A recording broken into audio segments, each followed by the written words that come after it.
It's time for Furry Friend Friday, presented by West Coast Animal Hospital. I'm Alex Steiniger. We all love taking our dog to the park or to the beach, but there are some things you should be aware of to keep your dog happy and safe. Dr. Megan Gibbings of West Coast Animal Hospital is back with us to discuss important considerations before your next day of play. Great to see you again, Dr. Megan. So what should pet owners know before taking their dog to a park or the dog beach?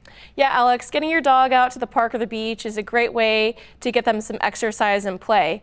Unfortunately, though, we do see a fair number of dogs who come into the office with illnesses or injuries acquired from these locations.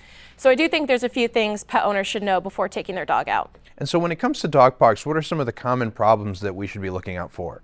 One of the biggest risks we see for dogs are intestinal parasites. There was a large study done in the United States that found that 1 in 5 dogs who went to dog parks tested positive for at least one intestinal parasite.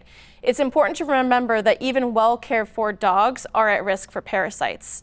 Another concern we have is with a bacterial disease called leptospirosis. This can be shed in the urine of other dogs and wildlife. Fortunately, there's a vaccine for that one. Still, another concern we have is when the dog goes to the beach, sometimes they drink too much salt water, and that can cause a really bad stomach upset or diarrhea. Other issues we see are orthopedic injuries, bee sting reactions, or even bites or wounds from other dogs. And so having said all of that, what are some tips to keep our dogs safe going to the park or the beach? Yep, one of the biggest things that pet owners can do is to keep their dog on a monthly parasite prevention.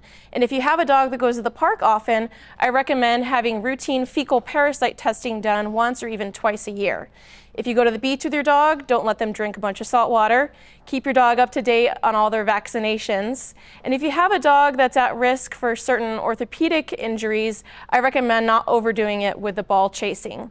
Finally, if you have a dog who doesn't react well with other dogs when they're off a leash, I would recommend having that dog play in a different setting rather than at a large park where there are a lot of dogs who are off leash.